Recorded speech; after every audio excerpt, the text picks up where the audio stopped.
Survival Guide, and Camille Wimbish is going to be walking us through how we're going to get through this election season.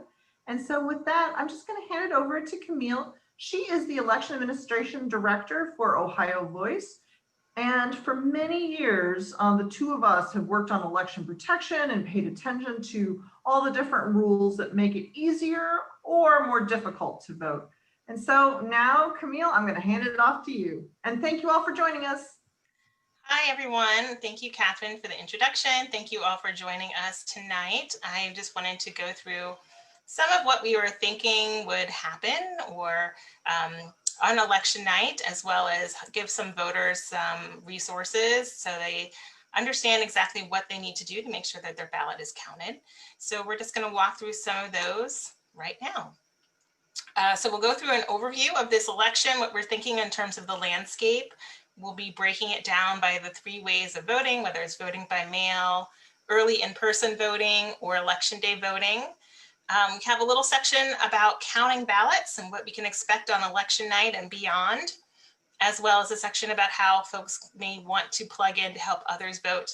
And lastly, we'll round out with election protection and give folks an opportunity to ask questions. All right, so here we are. It's almost November 2020. Here we are. I think it's like 55 days until the election. And, you know, this year is obviously very unlike any other major election year.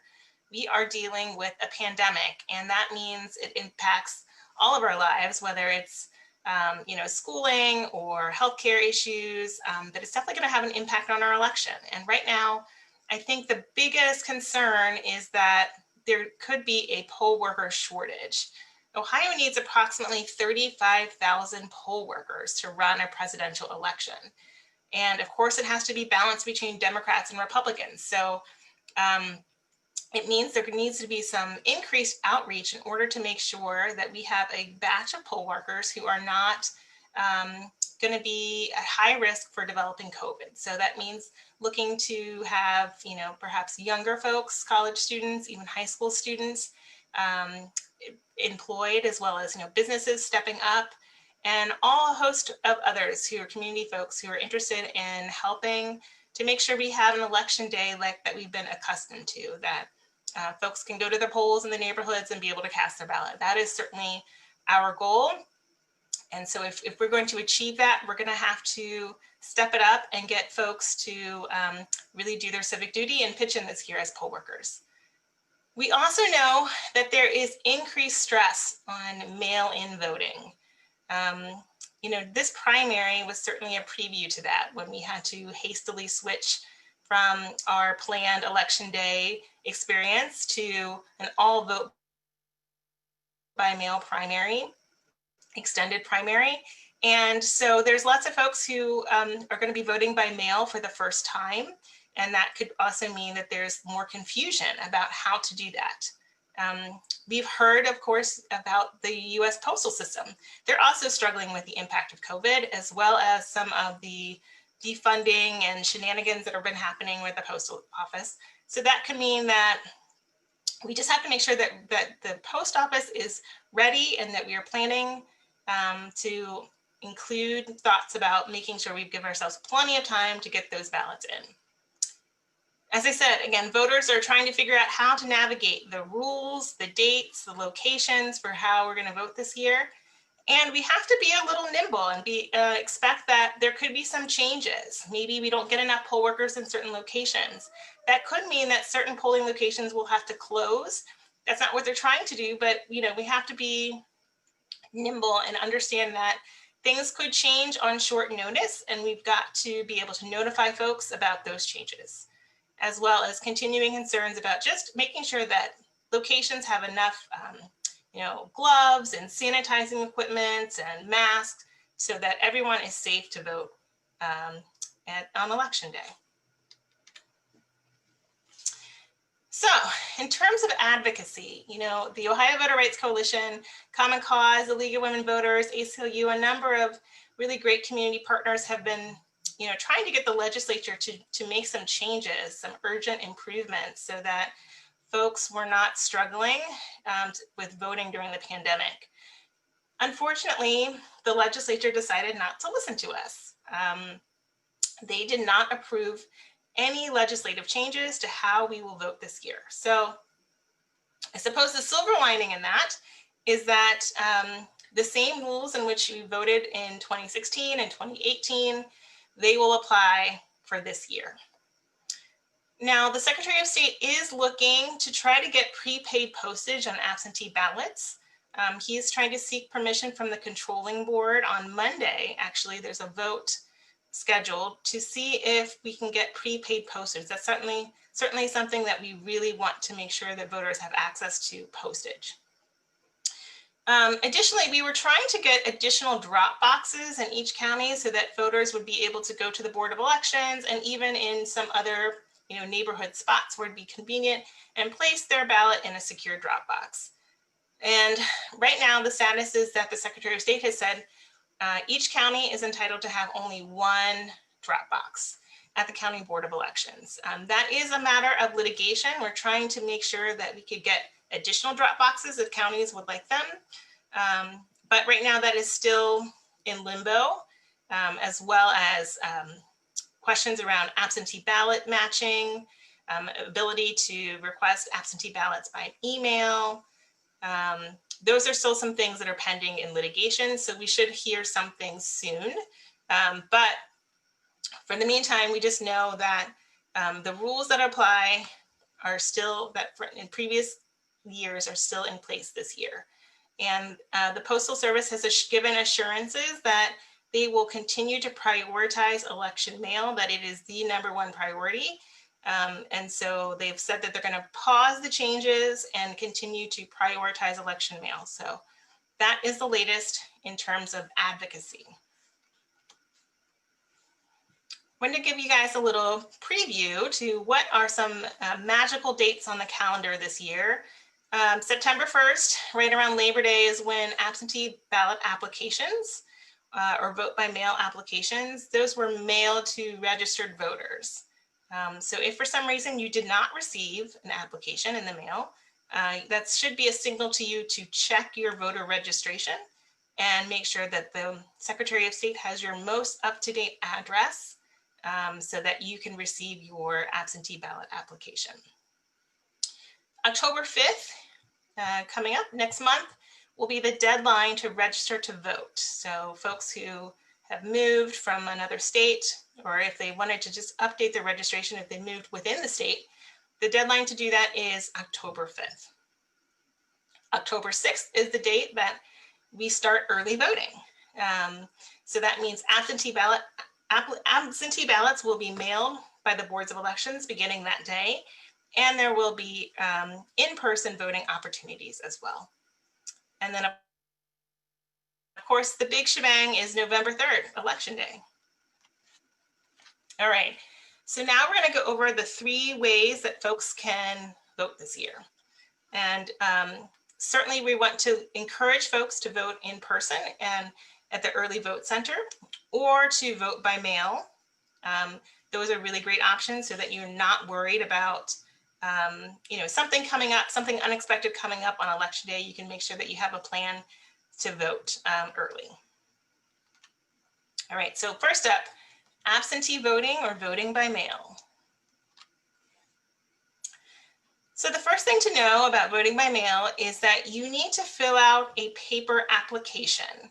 Ohio is a state that you have to apply to vote by mail. A ballot is not automatically sent to you. Even if you call the Board of Elections and tell them you want to vote by mail, they will mail you an application first. You may not, unfortunately, submit your request online or email them. They will send you a paper form that you will have to sign and date and provide your ID so that they will know to issue you a ballot. So we were certainly encouraging folks to fill those out over the summer, and the absentee ballot applications, as I said, hit folks' mailboxes just a while ago. And so if folks didn't have access to printers, the nice thing that is different over the primary is that voters actually received the ballots in the mail. Just a note there that You may have received an absentee ballot request from another organization, or perhaps you just went online to voteohio.gov and filled one out yourself. And then you're thinking, well, why did I get another application? I already submitted one. If you've already submitted one, you do not need to submit another one. There's no need for duplicate requests. It's not a mistake. You can, if you're feeling like you want assurances, by all means, go to voteohio.gov, track your ballot, make sure that the board has received your application. You can also call the Board of Elections and confirm that they have your application. And worst case, you could fill out a duplicate application, and there's nothing wrong with that. The board is not going to penalize you, or you're not going to get in trouble if you inadvertently submit two applications. One thing I would like to warn folks about is that when you do fill out the application, that means you are committing to vote by mail, and that it's not your intention to vote on election day. So this should be something that folks do with, you know, the utmost deliberation and understanding that that is your plan to vote for November, is to vote by mail.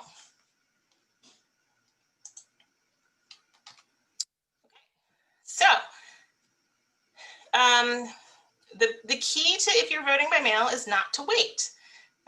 You know, we like to think about how we have this long, wonderful, generous early voting period. We have around 30 days, 29 days to cast a ballot.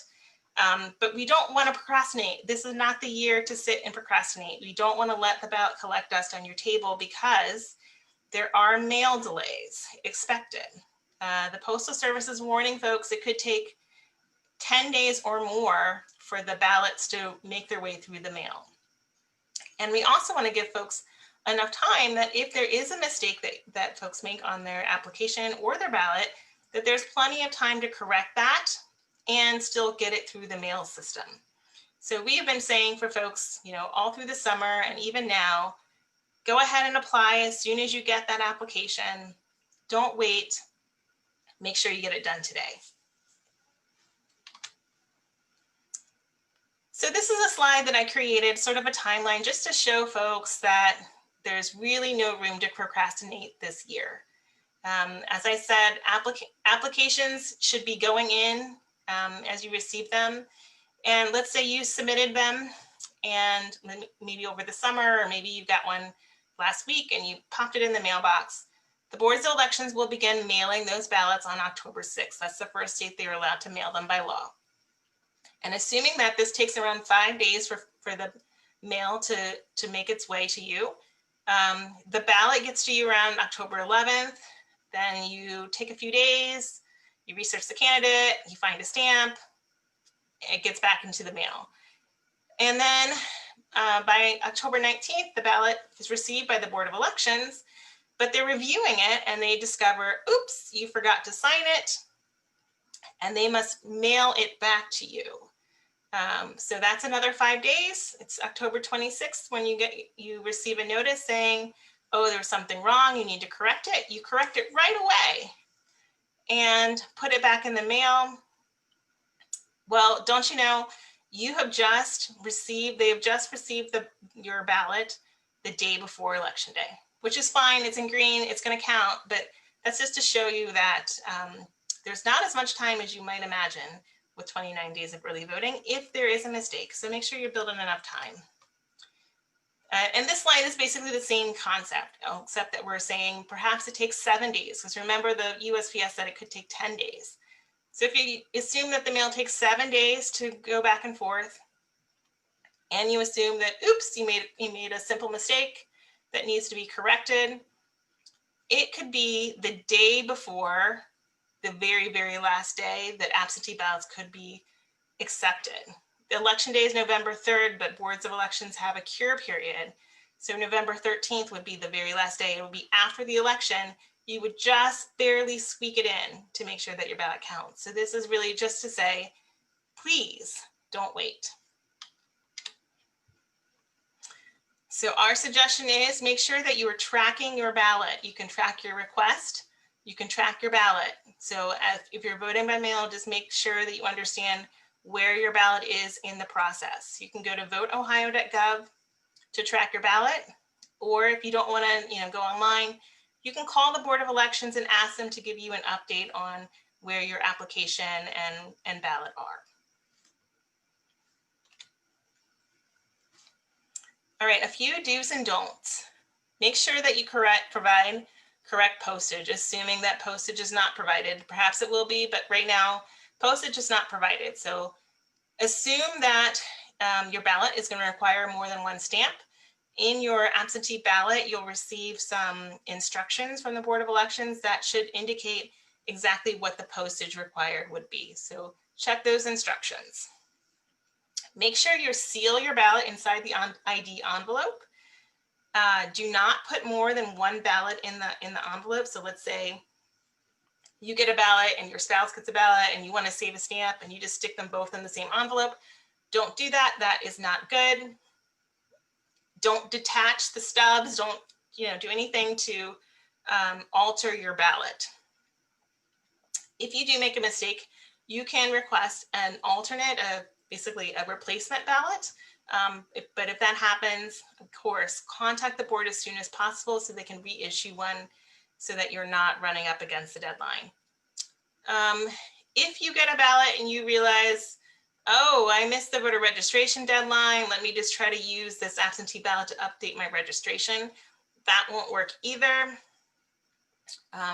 That's not a shortcut around updating your voter registration. But you can, if needed, provide an alternate mailing address. So let's say you were planning to you have a registered address, but for the time being, you're staying with your aunt and uncle. You could provide your aunt and uncle's address if that's where you expect to be to complete your absentee ballot temporarily. So there will be a space for that. So the legal deadline to request an absentee ballot is October 31st. But to be honest, there's really no expectation that the Board of Elections will be able to get it back to you in time, particularly with the slowdown in the mail system. So we're really encouraging people to apply as soon as possible if that's how you want to vote. Again, the ballots are going to start getting mailed out October 6th. Check the Board of Elections, check the ballot tracker. If something happens to your ballot, call and they can reissue you one. In terms of returning your ballot, those ballots have to be postmarked the Monday before Election Day.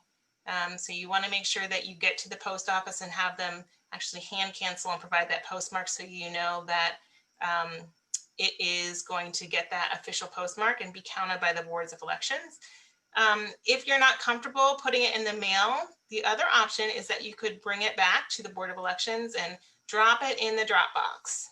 You have until Election Day, close of poll 7:30, if you want to return your ballot that way.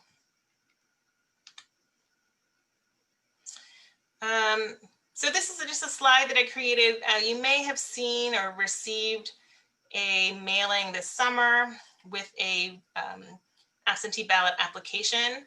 It's not a fraudulent thing that was happening. It wasn't some suspicious thing. The Secretary of State has, said this is a great thing, and they actually did provide postage.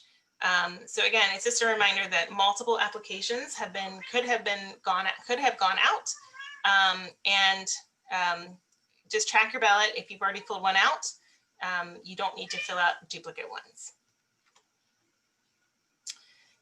And then lastly, a thing about security. I know there's been lots of talk about absentee ballot security or vote by mail fraud.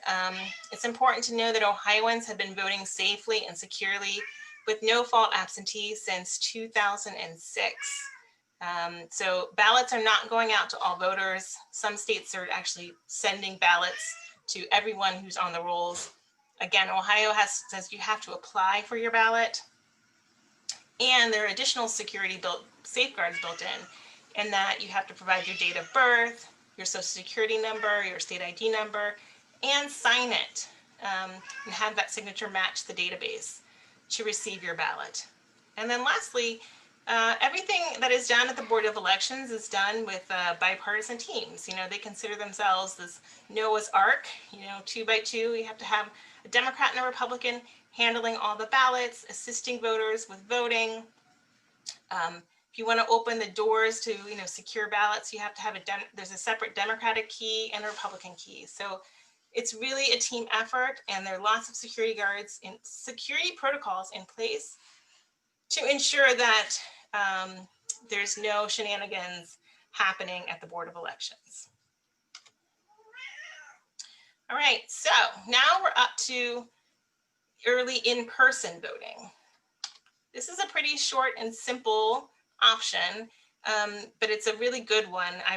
This is actually my personal favorite way of voting. Again, you have one early voting location in each county. It's probably at your Board of Elections. There's 2 counties where they have separate early vote centers from their Board of Elections, Lucas County and Summit County.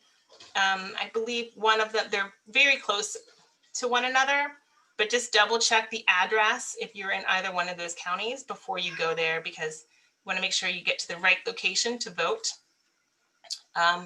If you would like to early vote in person, it's just at the Board of Elections.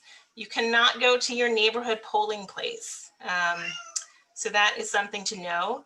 And evening and weekend hours are going to be available this cycle. Look for them, especially the last 2 weeks before Election Day. And one of the other great reasons why early in-person voting is so great is because you really don't need to worry about ID. You simply can be asked to provide the last 4 digits of your social security number or to provide your driver's license number. So for certain populations, let's say you're worrying about having a driver's license or a utility bill in your name, you can go to the early vote center and just give them the last 4 digits and you're good to go. These are the hours that are listed for Franklin County Board of Elections for early voting. However, each county Board of Elections has the same days and hours of voting. It's a uniform schedule, so it works for the whole state. And just note that, again, looking towards, especially towards the last 2 weeks when people are really focused on voting, there are hours like 8 to 7 starting October 26th, as well as the last 2 Saturdays and 2 Sundays for voting. So there's really plenty of opportunity for folks who want to utilize that method. All right, so here we are, Election Day voting. You may be thinking, yeah, I like the tradition of going to the polls. Well, this is for you. Polls are going to be open from 6:30 a.m. to 7:30 p.m. And if you are in line by 7:30 p.m., you must be permitted to vote. Just make sure you're going to the precinct where you currently reside. So that means if you've moved and you didn't update your registration, don't try to think you're going to pull one over to the Board of Elections and think no one will know or be able to catch you. They probably will know and they probably will catch you. It is illegal. You must vote where you're currently living. So find your new polling location for your current address, and that's where you go vote. And you can find your polling locations at voteohio.gov or call 866-OUR-VOTE. So again, this year in particular, we're really encouraging people who want to vote on Election Day to check their polling location and even check it, the day that you plan to go vote. Just because of poll worker shortages and the likelihood of consolidated polling places, it could mean that your polling location where you voted the last time is not the polling location where you would vote this time. I know boards of elections have had to change locations that, if they were in a senior center or a nursing home, they've closed those locations to protect those populations. And certainly there could be many other locations who decided they no longer wish to be polling places. And so there's lots of shuffling happening. Boards of elections are doing their best to nail down those locations, but they may change on a dime. So please verify your polling location and to ensure that your vote's going to be counted. Voteohio.gov, 866-OUR-VOTE. Those are 2 places to find polling place info. So Election Day ID is a little different. If If you recall when I said when you're voting by mail or you're voting early in person, you're just writing the last 4 digits of your social security number. But on election day ID, there's actually a different standard, different IDs that are required. You must provide an Ohio driver's license or state ID. That's one of the acceptable options. Now, I will note here, the address does not have to match your registration. So let's say, you moved, but your driver's license does not reflect that new address. That's okay, as long as it's a valid driver's license. The poll workers are trained to accept that ID. Now, there is one little asterisk this year, is that, because of COVID, the BMVs have been sort of closed. They have been encouraging folks to delay coming in.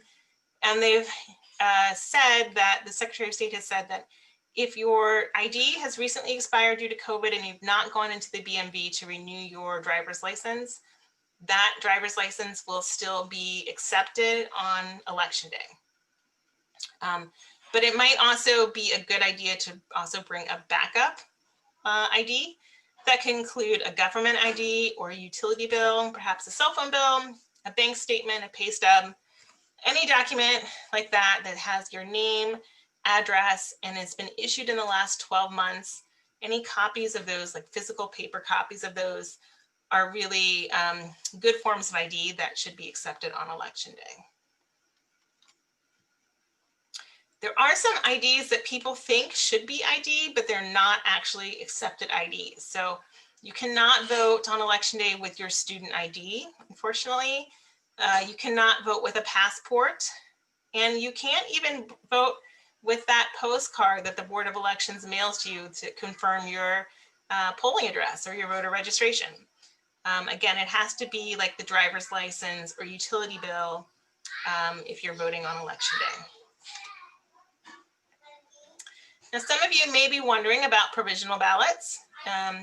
They are ballots that are a last resort. They can be voted with the last 4 digits of your social security number. Basically, it just means that there's something about your eligibility that's in question. So that could mean maybe you didn't update your registration, or perhaps you requested an absentee ballot and they want to confirm that you're not going to attempt to double vote. So they're going to hold that ballot and do some further investigation to confirm your eligibility before it's counted. So that means a provisional ballot is not going to be included in those election night totals. We remind folks that every voter is entitled to vote a provisional ballot. So no one should be turned away at the polls on election day. But the key to that provisional ballot is just that you have to be at the correct polling location. And you should also try to see if you need to do any additional follow-up information.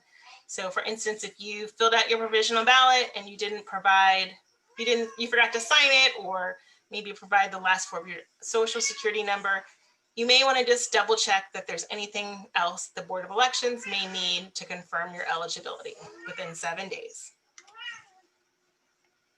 All right, so perhaps you've heard about purge voters, voters who've been removed from the rolls. So there's some good news here. Voters who were purged between 2011 and 2019 because they were not voting frequently enough, those voters can still cast a provisional ballot and have that counted if they live in the same county as their purge registration. So the key there is you have to go to the precinct where you currently reside in order for that provisional ballot to be counted. But right now we still have plenty of time for folks to update their registration. So we want to encourage everyone to confirm their registration and update it if needed. But as a last resort, if someone has been purged from the rolls, they can cast a provisional ballot that should be counted as long as they're in the right precinct. Okay, rounding out the ballot counting section. Here we go. So lots of folks are accustomed to, election night and going to bed and knowing who is the new president or You know, perhaps like if a levy has won, this year we have to be kind of patient and understand that it could be more difficult to project winners on election night because more folks are going to be voting by mail than usual. And that means ballots can continue to roll into the Board of Elections well after election night. And so the margin could be so small that they're not actually able to project the winner. Absentee ballots, or the ballots that are cast by mail or early in person, those are the first ballots that end up getting counted on election night. So when the polls close and it's 7:45, 8 o'clock, and you start seeing numbers rolling in, you know, those first ballots and votes are from the absentee totals. And that's because the boards of elections, as they receive the applications, or as they receive the ballots, they're able to process them and validate them ballots as they come in. They're not tabulating anything until the polls are closed, but they are processing those ballots. And so that gives folks a little bit of a head start on knowing where vote totals are coming from. So the results that come in on election night, those are unofficial results, but it's actually 21 days after election day before there are official results. They're still reviewing provisional ballots, and they're still receiving absentee ballots. And so I just like to warn folks that just because you may not have a result, you may not have winners by election night, it doesn't mean that there's any sort of funny business necessarily happening. It's just that there's just more folks voting by mail than ever before. And that could mean that there's more unaccounted ballots that are not yet in the hands of the boards of elections. So, as I said, in terms of counting ballots, absentee ballots have to be postmarked no later than the day before election day and received at the Board of Elections office no later than the 10th day after election day. If the absentee ballot does not have a postmark, it can come into their office. You can turn it in, you know, in the drop box. They'll take ballots as long as they get there by 7:30 on election night, and those are definitely counted and accepted. Folks may have questions about, like, what about returning them in person? What do I need to know? You can return it in person at the drop box. You can have a family member put your ballot in the drop box at the Board of Elections. It has to be a close family member in terms of who can do the returning. It can't just be like a neighbor or an employee or something like that. It should be a close family member. And again, do not return those ballots to the precinct or polling location. You have to take them all the way to the Board of Elections.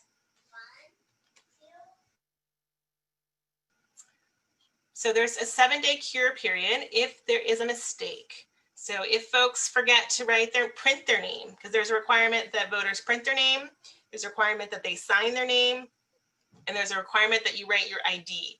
If any of those are missing, the Board of Elections must reject that ballot and send a deficiency letter so that voters have an opportunity to fix that mistake. There's 7 days 7 days after election day to do that, as well as 7 days to fix a provisional ballot with additional information. And then starting the 11th day is when the boards of elections are actually doing their official canvass to make sure that they have all of the ballots in and counted to give us an official result on the 21st day after the election. So again, be patient, folks. Okay, so if there are some rules around helping others to vote, I know lots of folks have been asking about postage. Can community groups provide postage if the Secretary of State doesn't get the approval to prepay postage? Could groups, sponsor people to have postage? This is really an open question of law. The Voter Information Center, they did provide postage paid envelopes, and the Secretary of State sort of gave his thumbs up to that mailing. So that's a good sign. But one thing you for sure can do is you can take in others if they're absentee ballot request forms. So you can collect, let's say, your neighbors or folks you go to church with. You can collect other people's absentee ballot request forms and take those into the Board of Elections. But they only want immediate family members handling ballots because, of course, ballots are a sort of a sacrosanct thing that we don't want anyone to have any appearance of tampering with. So you want to be super careful about handling ballots and only allow immediate family to do that. And if you're so inclined to offer folks a ride to the polls or a ride to the early vote center, you can absolutely do that. One misconception I want to point out is a lot of people think, oh, if someone has a criminal background, they're not allowed to vote. In Ohio, we have some really good laws around that. And we allow anyone who is not currently incarcerated for a felony to be able to vote. So that could mean you have a misdemeanor, or perhaps you've completed probation or parole. You're allowed to re-register. You still have the right to vote, but you got to make sure that your registration is up to date, and then you can exercise your civic duties. So that's really good news for folks who are in Ohio. If you're in another state, you just want to make sure you're checking your state rules around the restoration of felony convictions. Okay, so we're rounding out, getting close to the end here. Election protection. This is a program that is near and dear to my heart. We are providing nonpartisan voter resources. It's a hotline for information, for checking registration, checking your polling location, letting voters know about their rights, and has a process to document and resolve any problems that crop up. So there's an English language hotline, 866-OUR-VOTE. There's the Spanish language hotline, 888-VEYVOTA, and the Chinese language, and I believe there's some other Asian languages supported at 888-API-VOTE. So this hotline is something that is running year-round, and of course during election season, it's staffed with live people you can call on the phone and talk through questions that you may have. We just want to make sure that we're documenting any problems. That helps to make our elections work better in the future. It helps us advocate for improvements when we can show that there are, reported problems with specific counties, or perhaps it's voting technology, whatever the case may be. If we have a record of it, it helps us fix it. It also can help us if we need to do any type of litigation. If there are systemic problems that we can show a pattern of, it's helped, give us arguments for improving things. It's helped in terms of extending polling locations if there are long lines that are documented. So please help us to spread the number, 866-OUR-VOTE, the English language hotline. If you're doing any type of voter outreach, if you're talking to folks on the phones, or if you're creating voter literature, or just texting folks about voting, please let them know to call the hotline. That can be just another resource for voters who have questions along the way. As I mentioned, all the calls. Camille, we did get a request to go back to the previous slide, just for a minute. This one? Yep. Great.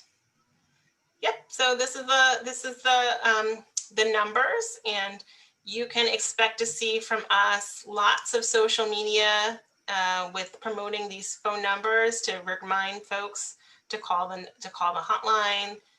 We're purchasing some radio ads this year, and we partner with a number of folks who do traditional voter outreach to make sure this gets printed on door knockers and text programs and all of that. So,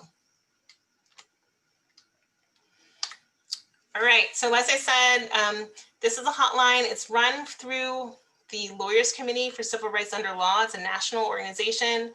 They're the nation's largest election protection hotline, and they partner with groups in states all over the country, including the Ohio Voter Rights Coalition, that we've been doing this work for numbers of years. And we are logging the problems. We are following up with boards of elections when we hear of problems, and we're getting those things resolved so that voters are encountering as few barriers as possible at this fall. We expect the hours to answer the live calls between 10 and 6. And I know that they're going to be working on having extended hours so that folks can call later in the evening as well on the weekends. And if folks have legal experience or experience with, answering the hotline, let us know, because we are looking to have basically a command center here in Ohio, a virtual command center where folks are monitoring the data that's coming in, the calls that are coming in, to make sure that when there are problems, not just like, where's my polling location, but someone has an issue with the boards of elections, maybe their ballot's been rejected, their application's been rejected, or they've run into some other difficulty, they can call the hotline, and then we're working to get an answer and clarification from the boards of elections so that it's not a problem for more voters. So we are going to be looking for command centers, volunteers. This is our sort of campaign page. As you'll see, there's a number of organizations who are partnering with this election protection effort. So you may be hearing from multiple groups, whether it's ACLU or All Voting is Local, Common Cause, the League, Ohio Voter Rights Coalition, and others who are all working together to make sure voters all across the state have the resources and information they need to vote. So we will be recruiting for folks aggressively to make sure that we have assistance. There's going to be a number of opportunities. Election ambassadors are folks who can help us distribute voter education, whether it's literature or poem cards or posters, absentee ballot applications, just making sure that folks know about the hotline. So if you're interested in helping to distribute literature and let people know about the do's and don'ts of voting, we'll give you a training. And for folks who are like really wanting to be super engaged and do some of these types of mini presentations about how folks can make a plan to vote and what they should expect with voting, we can train you up as an election ambassador. We are looking for poll monitors. Those are folks who will be out at the polls on election day, as well as at the early vote centers, who can assist voters with questions or problems that they may be having. We have opportunities for folks to do that as they traditionally would, only with a mask, keeping a safe distance and talking to voters and walking them through the system. We also have some, safer, less contact versions where folks will be able to monitor the polls from their cars or their bikes, and just sort of giving us reports about how the polling location is running. So if that's something that interests you, just please sign up to be a poll monitor. We have social media monitors who are going to be trained on checking, the Facebook and the Twitter and the Nextdoor and the various platforms to check for misinformation and disinformation that's out there, because we know that's going to be a real threat this year. So we'll get you trained up so you can be able to alert us to problems and as well, hit back with actual accurate information that promotes voting, promotes the hotline. So that is a really simple but effective thing that you can do to engage this year. And as I mentioned, we also have those command center volunteers, folks who are just helping to make sure that the problems on the back end get routed to the Board of Elections for resolution. And last but not least, we don't want to be remiss in encouraging folks to sign up to be poll workers if that's something that you're interested in. If you can commit to working a long full day, somewhere between 5:30 a.m. to after the close of polls on 7:30, you can be paid to work as a poll worker and know that you're really helping out our democracy by, ensuring that we have in-person voting opportunities on election day. So just keep that in mind if you've got reliable transportation and you're not someone who falls in that higher risk category. I know boards of elections would love to have you be poll workers. I know the Secretary of State just published like a poll worker tracker thing, and it shows that there are a number of counties that still have hundreds of poll workers that they're looking for. So please sign up if that's what you're interested in. And that sort of rounds out my presentation. There are a number of places where you can go for more information, and I'm happy to take questions. So Camille, this is Catherine. I have a few questions that I've picked up from here, and then also people have been sending things in from Facebook. The first one was a question about poll workers. They wanted to know, why don't they actually change the poll worker hours so the day isn't so long? Yeah, that's a great question. I mean, that's something that we've been advocating for, but what we hear when we raise it is that boards of elections are concerned about the flake rate, that if they have to recruit, let's say each county, let's say a county has to recruit 3,000 poll workers, and but then they decide they're going to split the shift. So how do they know that they won't actually need to get 4,000 or 5,000 or 6,000 poll workers, because you just don't know who's going to call off during which shift. So they just think it's an easier lift for folks to just, for them, for their recruiting purposes, to just stick with the traditional way of having folks work the poll for the full day. So here's another question. Norbert asks, I am moving to Indiana, but I'm not sure I'm going to be there 30 days in advance to register. What do I do? So that's a great question. What I will say is that there is a provision for folks who are not fully new state residents to still be able to vote in that state for the presidential race. So that you're not going to be excluded from voting for president. You may not be able to vote all the way down a regular ballot, but you'll still be able to vote for president in Indiana. I would just, check with the Indiana Secretary of State, or you can call 866 and someone can help walk you through that process. 866 our vote. So now I have another one. So this is something you mentioned, but just to reaffirm this, who can actually drop off the ballots? So boards of elections say that it should be a close family member. So think spouse, first degree relative. So mother, father, brother, sister, spouse. Okay, so the follow-up is, how will they know? I don't know. I'm just telling you the rules. They say that's who should drop it off. I think if you probably, no one is probably going to be checking ID at the drop box, but I would not show up with 10 ballots to try to stuff in the drop box. People are going to think that is very suspicious. So just take your immediate family members' ballots to the drop box. Are there times that you should drop them off?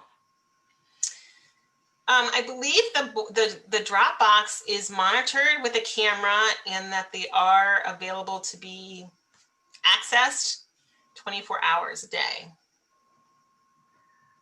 All right, now I have another question, and then I'm going to let Mia ask you a few. What should I do if I can't? I know I applied to vote by mail, or I applied to do absentee voting. But I don't find, after a few days, I don't actually find it's tracking at all. What should I do? So you can always give the Board of Elections a phone call and ask them if they've received it. It's better to call and, not let too much time get away. But I will say, like, if you requested your ballot, many months ago, I think it was not until September 1st that some county boards of elections were tracking ballots. So if you're thinking, well, I tried to track it in August and I didn't see anything, that might be why. But if you're trying to track it now and you don't see it, I would call the Board of Elections. So I have a couple of questions that people were asking. Am I allowed to hand my ballot to my postal worker as they come around by my house? I think that's fine. They're a postal worker. That seems like the same thing as going to the post office and giving them the ballot and having them stamp it. So Sure. Great, thanks. Another question. Are the early votes tabulated as they are received by the Board of Elections? So no, essentially, ballots are going to be they're going to be mailed out on October 6th. So someone could return their ballot at like maybe it's October 7th. Someone takes it to the drop box and sticks it right back in. The Board of Elections is just going to open it up. They're going to check to make sure that they filled out all the ID information, their name, they printed their name where they printed, and they signed it where they're supposed to sign it, and they wrote their, date of birth, and all the information is correct and valid. And then they will probably just have it at the ready, but they're not tabulating any results. So no one has any sense of, whether one candidate is doing better than another candidate. They don't tabulate anything until after 7:30 p.m. close of polls. What does the current president mean when he tells people to go and vote twice? If I were to go and vote twice, wouldn't the poll worker know that I had already voted in another method? Well, that's a good question. So what happens is, let's say you, so first, let me just say, don't vote twice. That's not a good idea. It's not a good idea to try to test the system and see if they can root out fraud. We don't want anyone to do that. We should feel confident that the system does work the way it's designed to work. Now, if you request an absentee ballot and you try to go vote at the polls on election day, what should happen is that the poll book will have an A by your name for absentee ballot. And so they will have a record that you requested an absentee ballot. And if you didn't get it, or you decide you don't want to vote by mail anymore, you can bring your absentee ballot to the polls. And they will let you, they will let you fill out a provisional ballot.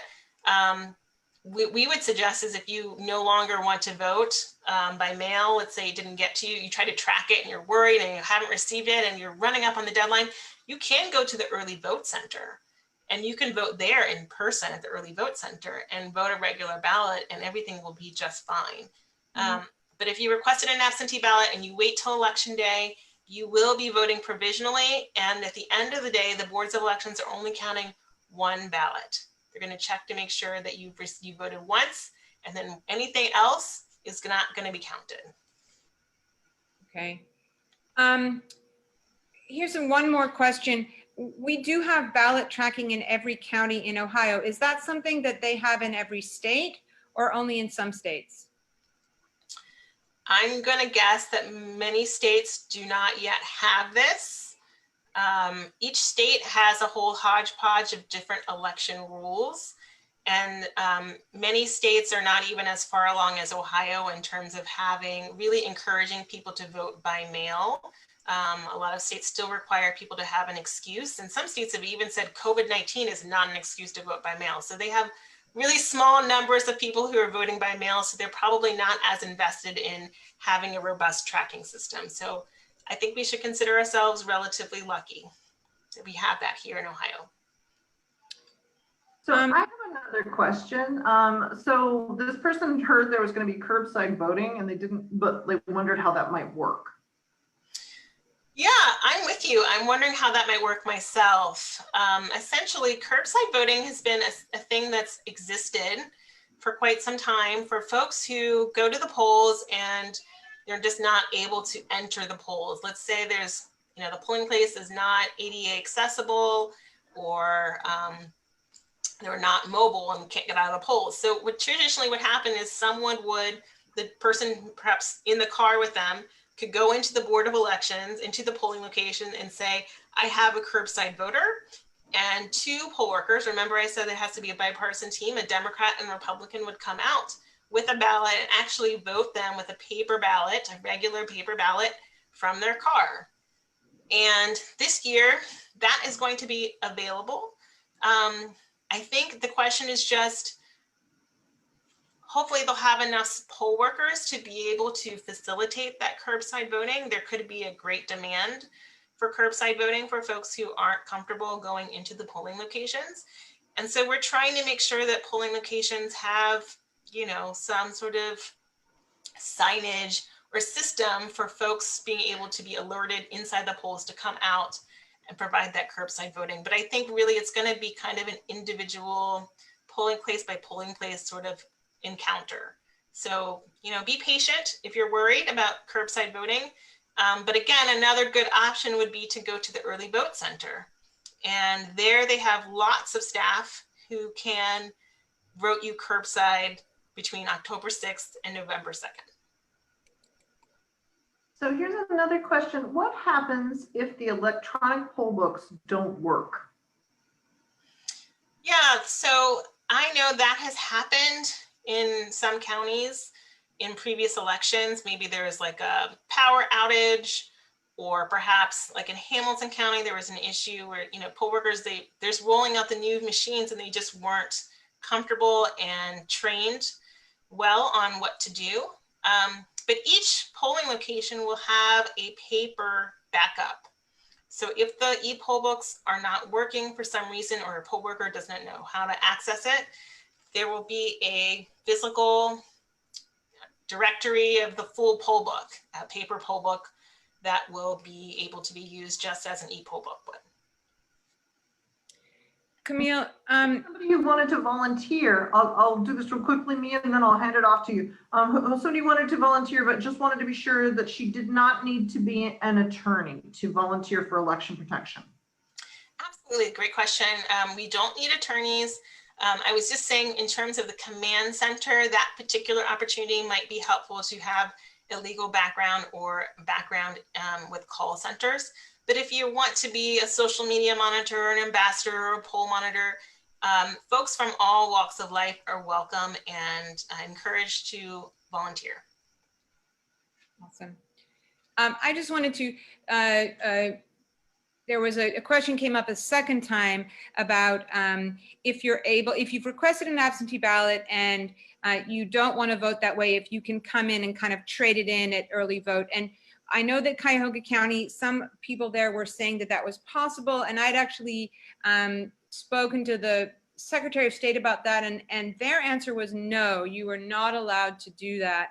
And the reason was that when you make that absentee ballot request, you have a certain barcode that's associated with you as a voter, and if you go in and you vote on a machine, then you're going to have a second barcode, and that's going to end up being a problem. So you would be voting provisionally if you went in to vote at early vote after having requested an absentee ballot.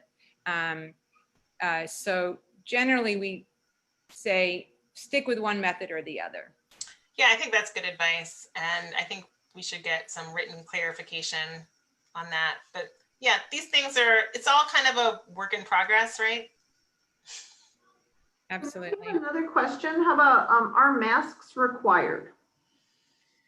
So that's a funny question. It's funny, it's not really funny. It's just that there's been kind of a murky answer on that. Essentially, the answer is yes and no. Basically, the polls are, indoor locations, so everyone is required in the state of Ohio to wear a mask indoors. But it's also that voting is a First Amendment activity, and so the Secretary has said that anyone who comes to the polls will be offered a mask, and if they refuse to wear a mask, they will be offered a safer location off to the side to vote without their mask on.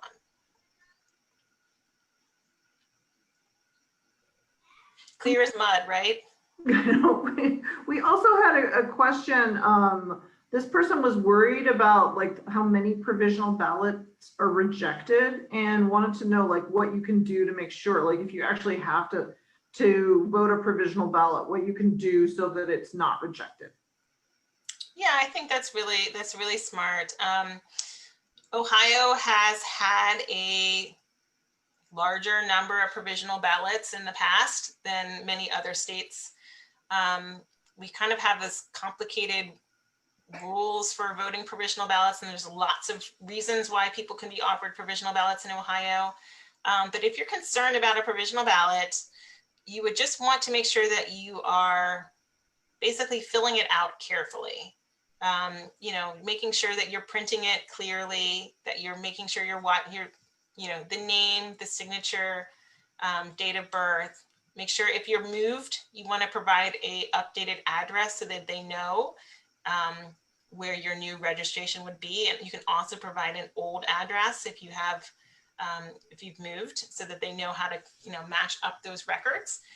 And then at the end of the day, before you leave, they should hand you a piece of paper with a provisional ballot hotline number on there that you can call to check to make sure that everything is good with your provisional ballot. You can also call 866 Our Vote, and we can walk you through those steps. And you can call the Board of Elections after Election Day and check with them to make sure that there's nothing else that is needed for your provisional ballot. So it is sort of a, fail safe so that folks are not turned away from the polls, and that there is an opportunity for everyone to be able to cast their ballot. You just have to be diligent and do it carefully. Well, I don't know if there are any more questions. I think the one thing that, the one that I did get had to do with what is the last day that you recommend sending your absentee ballot back? What's the very last day by mail that you should wait? So I think it's something like October 20th-ish is really sort of the last day that we would recommend it.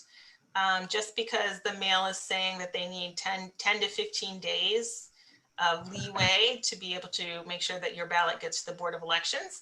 And again, if you're worried, you could either put it in a drop box to drive it to the Board of Elections and put it there in the drop box. That will certainly save some time and delay from the mail. Or try to go vote at the early vote center if you're still within the early vote period, because that way you know that it's a done deal. And did you have any other questions? Well, somebody asked, will the 866 hotline be open after Election Day for a few days? Yes. So the hotline runs year round. And certainly this election, as I said, it's not just Ohio where we're expecting that, the projected winners could take longer. It's many other states. This is a national hotline. So we will be, keeping the hotline up for folks who need have additional questions, guidance. We expect that this could just be kind of a very unusual election. And so we're going to keep the hotlines running.